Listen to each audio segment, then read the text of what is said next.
अस्सलाम वालेकुम जी, welcome to my YouTube channel agri intel by Muzaffar Ali. आज हम बात करेंगे कि अगस्त के मौसम में हम कौन कौन सी फसलें उगाकर मुनाफा ले सकते हैं। हमारे जो फार्मर भाई हैं उन्होंने बहुत ज़्यादा कह लें प्रॉब्लम्स का सामना करना पड़ा है उनको, बारिशों की वजह से, बहुत ज़्यादा बारिशें होने की वजह से उनकी जो फसलों का नुकसान हुआ है। इसी वजह से आपने देखा होगा कि मार्केट में अगर जाते हैं तो सब्जियों के रेट जो हैं वो ज़्यादा हुए हैं और हमें ज़्यादा मसला आ रहा है जी, सब्जी महंगी होगी, महंगाई हो रही है। तो वो सारा का सारा जो है वो नेचर पे भी आ रहा है कि बारिशों की वजह से आपका मसला खराब हुआ है। अगर हम बात करते हैं कि अगर अगस्त चल रहा है, अगस्त का मौसम है, हम कौन कौन सी ऐसी फसलें लगाएं जिनको उगाकर हम मुनाफा ले सकते हैं। तो सबसे पहले जो हमारी सजेशन होगी, आप अब जो अभी के सिनेरियो को देखा जाए तो आप साग और पालक को उगाकर सितंबर में जाके उससे आप मुनाफा ले सकते हैं अगर आप अभी उसकी काश करते हैं। तो ये नहीं है, हमारे जो कुछ फार्मर भाई ऐसे हैं कि जिन्होंने समझा हुआ है कि यार मार्केट में अभी आजकल भिंडी का रेट बहुत ज़्यादा है, तो मैं ऐसा करता हूँ जाके आज फील्ड में मैं भिंडी लगा दूँ या मैं टनल में भिंडी लगा दूँ तो मुझे उसका अच्छा मुनाफा मिल जाएगा। भाई ऐसा कुछ नहीं होता। जितनी देर तक आप उसकी काश करके आप लेके आएंगे मार्केट में, तब तक उसका रेट डाउन हो चुका होगा, आपको उसमें नुकसान का सामना होगा।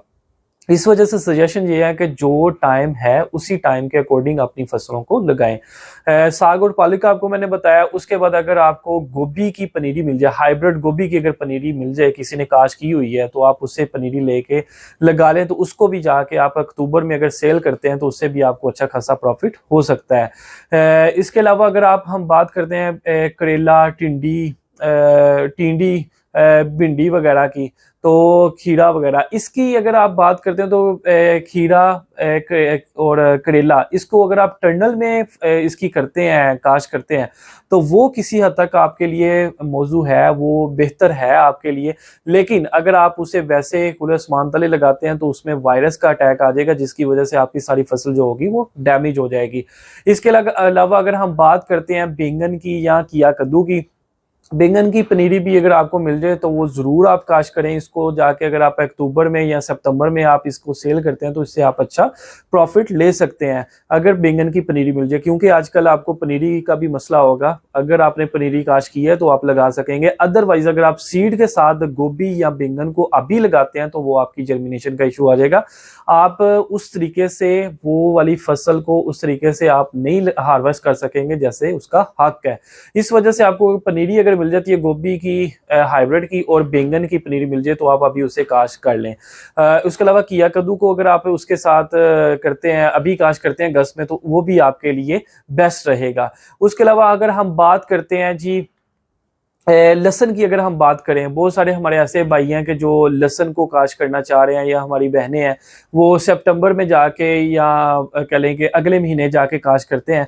तो मैं उनको ये सजेस्ट करूंगा कि अगर मौसम आपका ठीक रहता है, आप जिस एरिया से हैं, अगर आपके यहाँ वहाँ पे मौसम ठीक है, ठंडा है मौसम और बारिशें शारिशें है मसला, मतलब थोड़ा मौसम बादल शादल बने हुए हैं, तो आप क्या करें कि आप अगस्त के वस्त से बाद जो है ना आप उसकी लहसन की काश कर सकते हैं। उसमें ये होगा कि आप उसके ऊपर पराली वगैरह फेंक दें तो उससे आपका जो लहसन होगा, मोटा लहसन उसकी बात करें, तो उसकी पैदावार भी अच्छी होगी और उससे आप थोड़ा सा अर्ली जो है ना हार्वेस्ट करके उससे भी आप प्रॉफिट ले सकते हैं।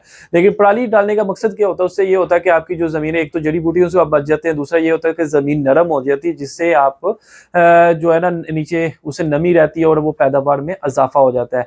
अगर आप गाजर की बात करते हैं, गाजर और इस तरह की कोई ऐसी फसल है, तो उससे भी अगर आप अभी काश करें तो वो भी बेस्ट है अगस्त के अंदर, तो उससे भी आप प्रॉफिट ले सकते हैं।